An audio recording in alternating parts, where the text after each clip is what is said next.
Higher Learning is a show about adults learning and digesting facts while under the influence of marijuana. This show is filmed in Vermont where it is legal to smoke. The staff involved in the show want to be clear that we do not support its use by those too young or where it is illegal to partake in such behavior. While this show doesn't show the usage of drugs or use coarse language, it is not intended for children. Parental discretion is advised. Now, let's get to the burning and learning. Welcome to Higher Learning, a class in disjointed education.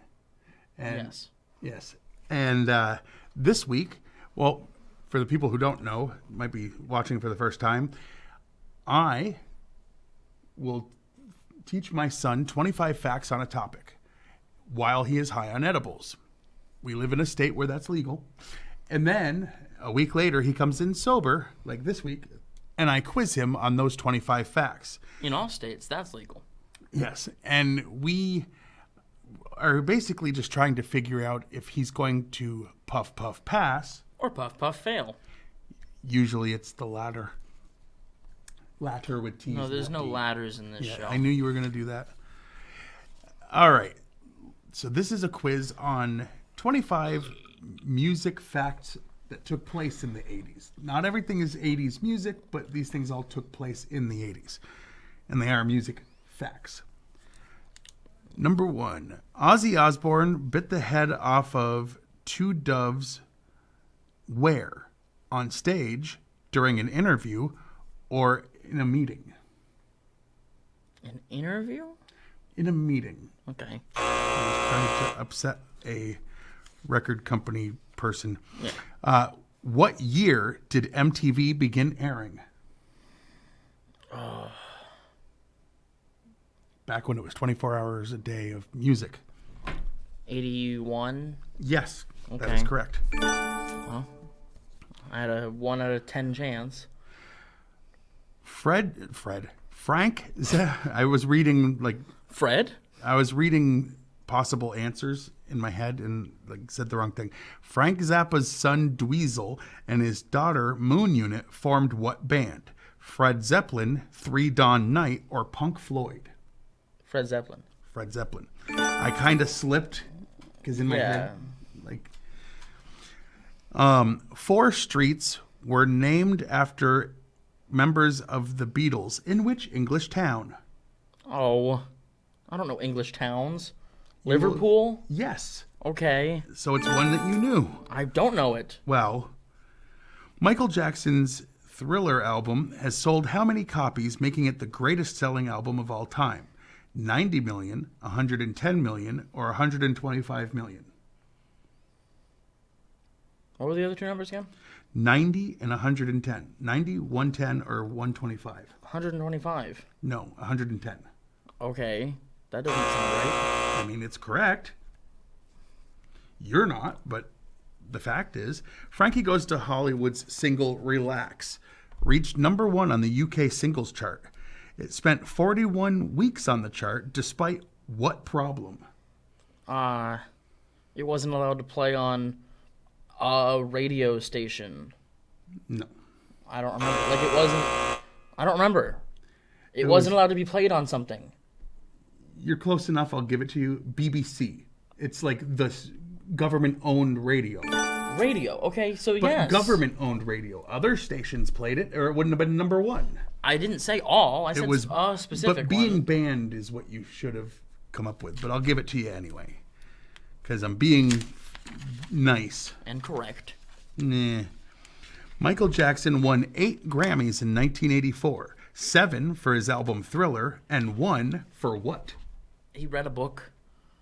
Like he did some... I don't remember what it's called. When you read a book and you record reading a book. Like the audiobook? That's the one. Okay, what book? Oh, I don't know. Some kid's book or something? Then I'm not giving it to you. Then don't give it to me. He won a Grammy for reading a book to E.T. children. Okay. Ooh. Well, you I should got have it right. remembered. No, you did not. What was the question? What was the question?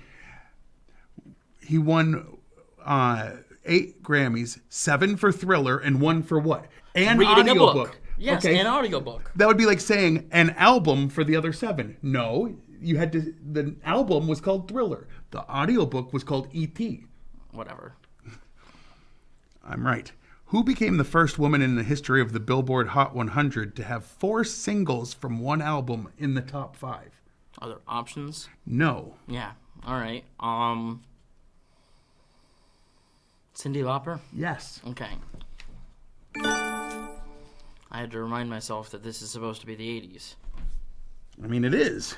Tipper Gore formed the Parents Music Resource Center, or PMRC, in response to the filth she heard on her daughter's copy of which Prince album?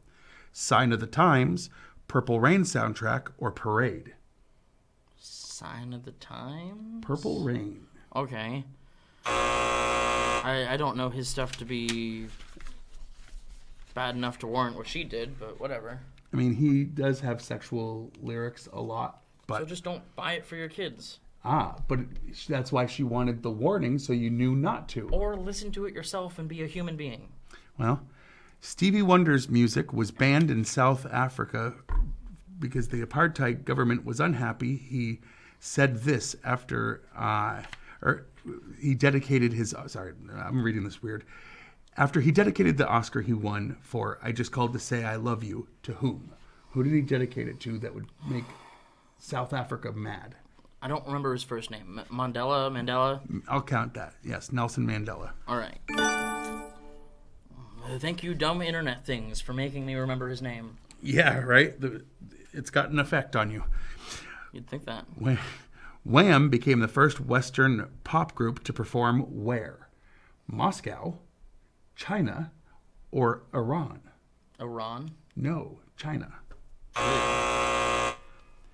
True or false? AC/DC's Back in Black was the first album to sell more copies on CD than vinyl. True. False. It was Dire Straits' Brothers in Arms. All right. Michael Jackson bought the publishing rights for most of the Beatles' music for how much money? Did he pay $25 million, $36 million, or $47 million? See what I did? 2, 5, 3, 6, 4, 7? Like, made each number go up one? All right, shut up. What did you say the numbers were? Sorry. Michael Jackson bought the rights for $25 million, $36 million, or $47 36? million. 47. That's whatever. Okay. In September of 85, a United States Senate hearing on rock censorship began in Washington, D.C.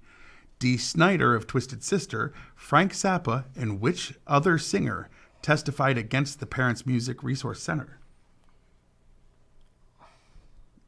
What two did you say? I said Frank Zappa and Dee Snider from Twisted Sister. Okay, then John Denver. Correct. I was going to say, you better remember because you had a conversation, mini one, about that with me. Who was the first woman inducted to the Rock and Roll Hall of Fame? There are options. I'll need them. Aretha Franklin, Tina Turner, or Donna Summer. All African-American women. I'll be very upset if it's not this, but Aretha Franklin? Correct. All right. Because that's out of the three of them, the closest to rock. True or false? The Beastie Boys were the first act to be censored by the show American Bandstand. True. Yes. MTV Europe was launched in 87. What was the first video they played? I Want My MTV. What was that song? Dire Straits, Money for Nothing? Correct. Very good. Because you know, the Buggles. I Want My MTV is not... Yeah, well, that's why I didn't ask that about the American one. Anyway, Elton John auctioned off many items from his personal collection at Sotheby's in London for a total of 85 million, or 8.5 million, 9.2 million, or 11 million. 8, whatever. 0.5, correct.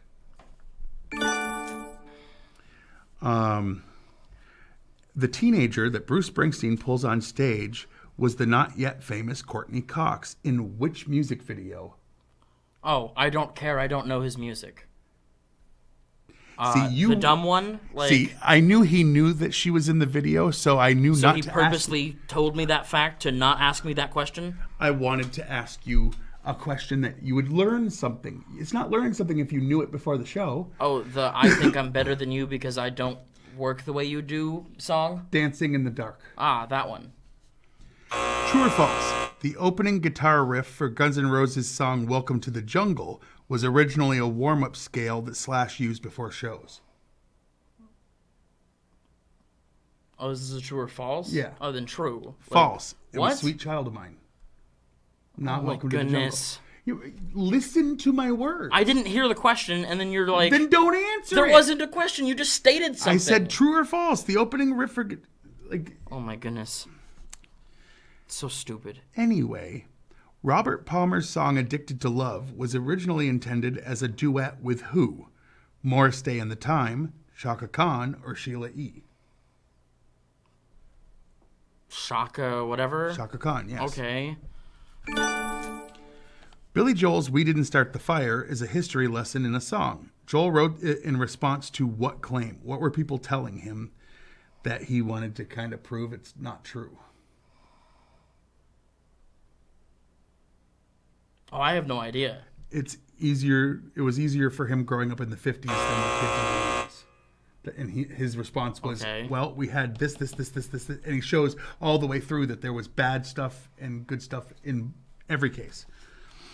Frankie Goes to Hollywood's name was taken from an old newspaper headline about what?